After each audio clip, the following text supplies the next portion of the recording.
Hi అండి. నమస్తే. నేను మీ లక్ష్మీ చౌదరిని. వెల్కమ్ టు మిస్టీ మధురిమలో తెలుగు ఆడియో స్టోరీస్ ఛానల్ని సపోర్ట్ చేస్తున్న అందరికీ థ్యాంక్ యూ సో మచ్ యార్. హృదయదాత్రి పార్ట్ 7తో మీ ముందుకి వచ్చేసాను. కథలోకి వెళ్ళే ముందు వీడియోకి లైక్ చేయడం, హైప్ ఇవ్వడం మర్చిపోకండి. మీరు ఇచ్చే హైప్స్ వల్ల కథ మరింత మందిలోకి రీచ్ అవుతుంది. ఇక కథలోకి వెళ్దాం. పూర్తిగా నిద్రమత్తు వదిలిన భువి దేవు చెయ్యి తన చేతిలో ఉండడాన్ని చూసి దేవ్ వంక చెయ్యి వంక మార్చి మార్చి చూసి చెయ్యి వదిలేసి నోటి మీద 2 చేతులు వేసుకుంటుంది.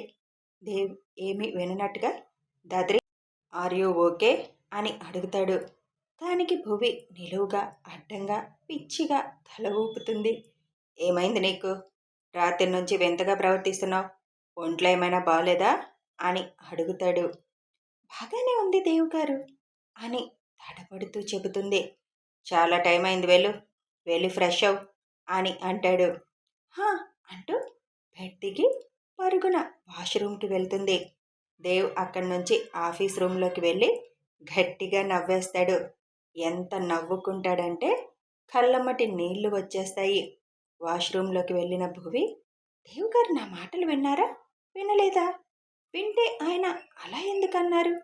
అంటే నేను మాటలు కలలో అన్నానా, పైకన్నానా? కలలోనే అని ఉంటాను. అందుకే దేవుగారు మామూలుగా ఉన్నారు. మరి దేవుగారి చెయ్యి నా చేతిలోకి ఎలా వచ్చింది? నేను ఎందుకు ఇలా చేస్తున్నాను? దేవుగారు నన్ను పిచ్చిది అనుకుంటారు. ఇంకా చాలా జాగ్రత్తగా ఉండాలి. నేను పైకి మాట్లాడి ఉంటే దేవుగారు ముందు సిగ్గుతో చచ్చిపోయేదానిని అనుకొని ఫ్రెష్ అవుతుంది. పాగల్, నీ వల్ల చాలా సంవత్సరాల తర్వాత మళ్ళీ ఇలా నవ్వగలిగాను. Thank you Dhatri. నీ ఇన్నోసెంట్తో నన్ను మాయ చేసేస్తున్నావు. ఈ నవ్వు నీ వల్లే వచ్చింది. ఎట్టి పరిస్థితిలో అది నీ వల్లే మాయమవ్వకుండా చూసుకో, లేదంటే చంపేస్తాను అనుకుంటాడు. ఏంటి, రాత్రి నేను కొరికానా? చాలా దూరం కలలు కంటున్నావు నా కోసం. నాకు నిజం తెలిసిందంటే సిగ్గుతో తల ఎత్తలేక అవస్థపడతావు అని అనుకుంటూ కాసేపు అక్కడే కూర్చొని మనస్ఫూర్తిగా నవ్వుకొని కిందకి వెళ్తాడు. స్టెప్స్ దిగుతూ కూడా నవ్వుకుంటూ వస్తున్న మనవణ్ణి చూసి ఆనందంగా చూస్తూ ఉంటారు జాను, రాఘవ్ గారు. వాడి మొహంలో నవ్వు చూసి ఎన్నాళ్ళయిందండి అని అంటారు జాను గారు. ఎన్నేళ్ళయిందను జాను అని అంటారు రఘు.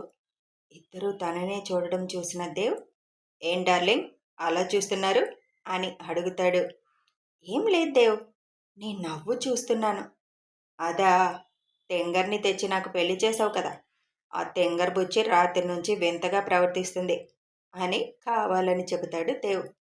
వింతగా అంటే అని అడుగుతుంది జాను. రాత్రి ఏదో కలొచ్చిందని సడన్గా లేచి కూర్చుంది.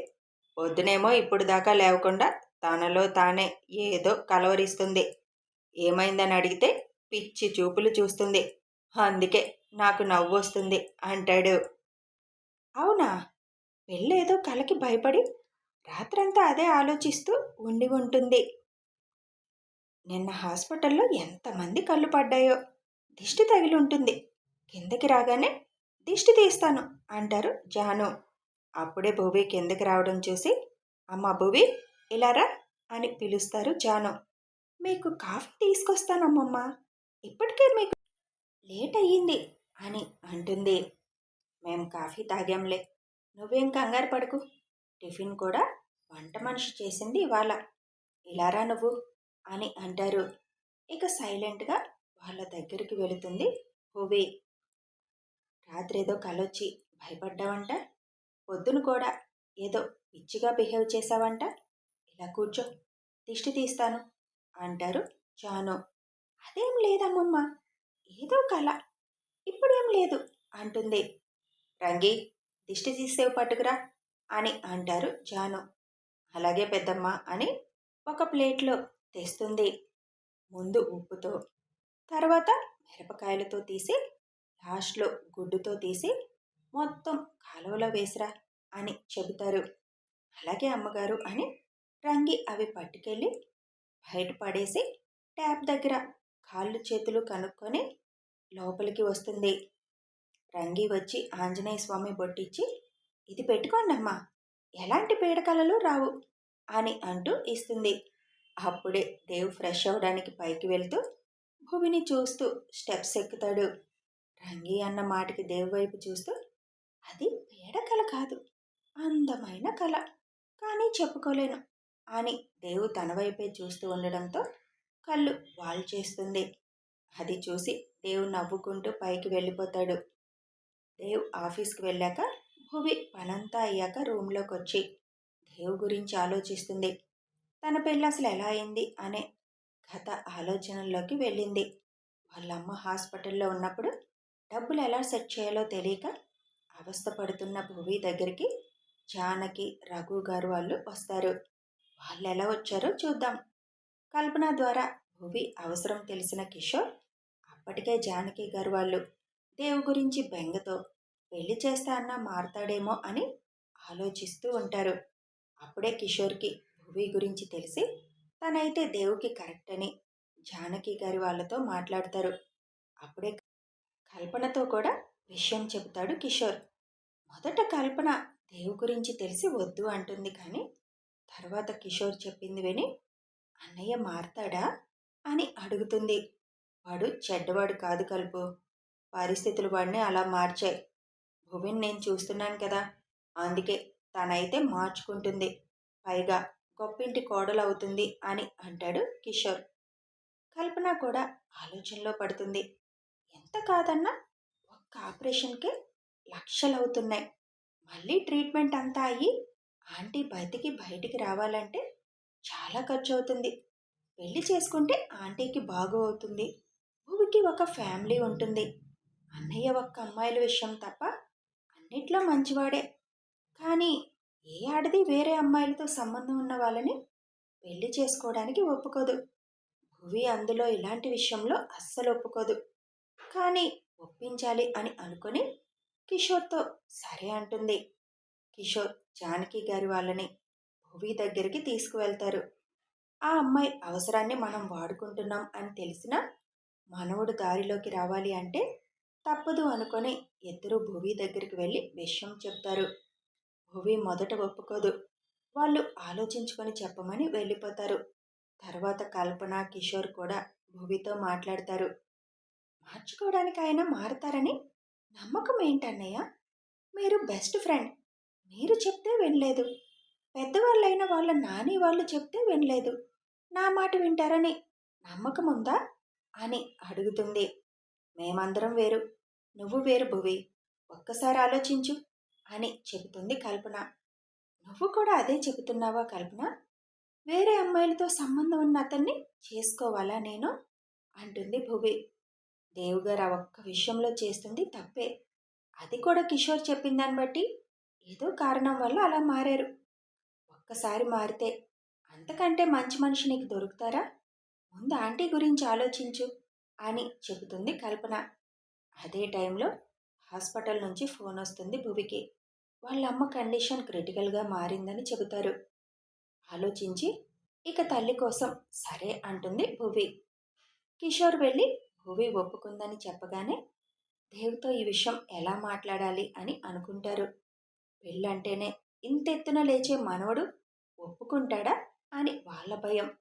ఏదైతే అదయ్యిందని ధైర్యం చేసి దేవుతో విషయం చెబుతారు. వీళ్ళందరి ఆలోచనలు తలకిందులు చేస్తూ సరే అని ఒప్పుకుంటాడు. అదెందుకని ఎవరికీ ఇప్పటికీ అర్థం కాదు. తల్లి కోసం నన్ను చేసుకోవడానికి ఒప్పుకుందంటే ఇంట్రెస్టింగ్, కానీ నేను తనతో మాట్లాడాలి ఒకసారి అంటాడు దేవ్. ఏం మాట్లాడాలి అని అడుగుతారు జానకి గారు. ఎక్కడ పెళ్ళి వద్దని భువిని భయపడతాడు అని వాళ్ళ భయం. నాని, నాతో జీవితాంతం ఉండాలంటే కొన్ని కండిషన్స్కి తను ఒప్పుకోవాలి అని అంటాడు దేవ్. ఏం కండిషన్స్ అని అడుగుతారు జానకి గారు అనుమానంగా. అవి తనతోనే మాట్లాడతాను, తనతో మాట్లాడే ఏర్పాట్లు చేయండి అంటాడు. తను ఎక్కడికి రాదు, తన ఇంటికి వెళ్ళి మాట్లాడు అని చెబుతారు జానకి గారు. ఓకే, ఇప్పుడు వెళ్ళి మాట్లాడొస్తాను అని భువి వాళ్ళ ఇంటికి వెళ్తాడు.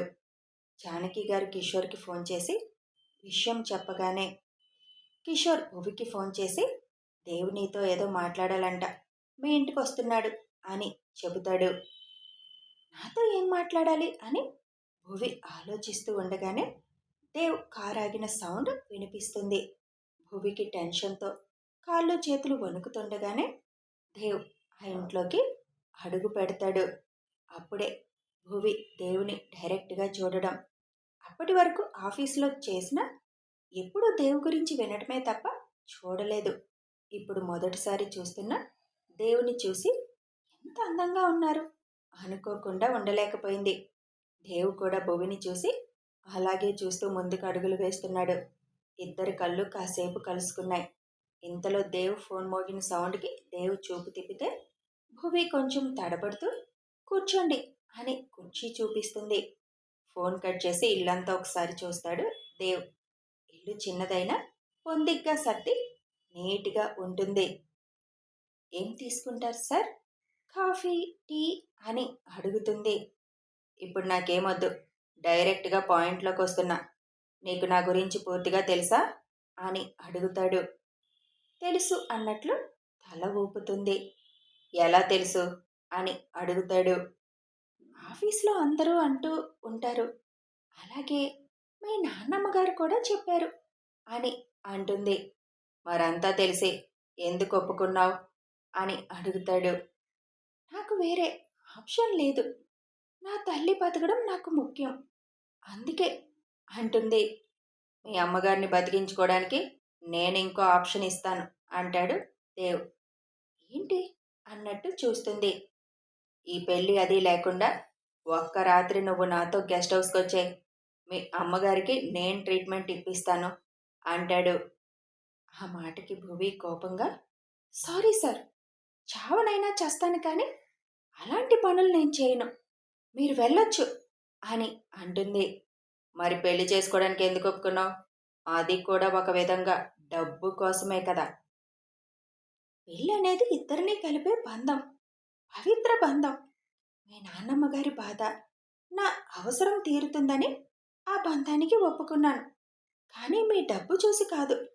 డబ్బు కోసం ఒకరి పక్కలోకి వెళ్ళి నా క్యారెక్టర్ని నేను పోగొట్టుకునే నీచపు ఆలోచన నాకు లేదు. మా అమ్మ ఆయుష్ ఇంతవరకే అని ఏడుస్తాను, కానీ మీరు చెప్పిన దానికి నేను అంగీకరించలేను.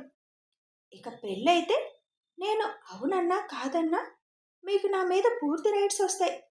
అప్పుడు నేను మీకు బహుశా అడ్డు చెప్పలేను, చెప్పకూడదు కూడా. ఒక విధంగా డబ్బులు అమ్మ కోసం తీసుకొని పెళ్లి చేసుకుంటున్నట్టు కదా. కానీ ఇష్టం ఉన్నా లేకపోయినా ఆ బంధానికి జీవితాంతం నేను గౌరవం ఇస్తాను. కానీ అప్పుడు కూడా వెంటనే మీకు నేను ఎస్ చెప్పలేను, నాకు టైం కావాలి అని అంటుంది భువి. దేవ్ చిన్నగా నవ్వుతూ, వెల్ డన్ మిస్ భువి, నేను పెట్టిన టెస్ట్లో పాస్ అయ్యావు అంటాడు. భువి వింతగా చూస్తుంది. నేను చూసిన అమ్మాయిలందరూ డబ్బు కోసం వన్ నైట్ స్టాండ్కే ఇష్టపడుతున్నారు తప్ప పెళ్ళి బంధం అంటే దూరం పారిపోతున్నారు. ఒకరిద్దరు పెళ్ళికి ఓకే అన్నా కేవలం నా వెనకున్న డబ్బు కోసమే అంటున్నారని నాకు అర్థమైంది. అందుకే అసలు నీ మనసులో ఏముందో తెలుసుకోవాలి కదా. మీ అమ్మ కోసం పెళ్లి ఒప్పుకున్నావు, కానీ అవసరం తీరగానే నన్ను వదిలేసి వెళ్ళిపోతే అప్పుడు నేను బకరా అవ్వాలి. నువ్వు ఈ బంధానికి ఎంత విలువ ఇస్తున్నావు, నీ క్యారెక్టర్ నాకు తెలియాలి కదా. అందుకే అలా అడిగాను. కంగారు పడుకు. అవసరాన్ని అడ్డం పెట్టుకొని అమ్మాయిల్ని ట్రాప్ చేసే రకాన్ని కాదులే అంటాడు. సారీ అంటుంది భువి. నువ్వేం తప్పనలేదులే, పర్లేదు. ఇదేనా నాతో మాట్లాడాలి అన్నారు అని అడుగుతుంది. మనం అలా వెళ్ళి ఏదన్నా రెస్టారెంట్కి వెళ్ళి కూర్చొని మాట్లాడుకుందామా అని అడుగుతాడు దేవ్. నేను మీతో ఎక్కడికి రాను. ఇప్పుడు నేను మీతో వస్తే నన్ను కూడా మీరు తిరిగే అమ్మాయిల్లో నేను కూడా ఒకదాన్నని అనుకుంటారు అని కొంచెం కోపంగా అంటుంది. మరి నాతో జీవితాంతం ఉండాలి, అప్పుడు ఎలా వస్తావు నాతో అని కళ్ళు ఎగరేస్తాడు దేవ్. అప్పుడు నా మెల్లో మీరు కట్టిన తాళి ఉంటుంది అని అంటుంది. నేను కట్టిన తాళికున్న విలువ నాకు లేదన్న మాట. అలా అని నేననలేదు. నువ్వెలా అనుకుంటే నాకెందుకు కానీ ఇప్పుడు నేను చెప్పే కొన్ని కండిషన్స్కి ఒప్పుకుంటే మన పెళ్ళవుతుంది అని అంటాడు దేవ్. ఏంటవి అని టెన్షన్గా అడుగుతుంది భువి. కథ కొనసాగుతుంది. అసలు ఏం కండిషన్స్ పెట్టాడు ఈ దేవుగారు? భువి ఆ కండిషన్స్‌కి కట్టుబడి ఎందుకు ఉండాలనుకుంది? ఇవన్నీ తెలియాలి అంటే కథని ఫాలో అయిపోండి. కథ ఎలా ఉందో మీ అభిప్రాయాల రూపంలో తెలపండి. వీడియో నచ్చితే లైక్ చేయండి, షేర్ చేయండి, కామెంట్ చేయండి. Thanks for watching.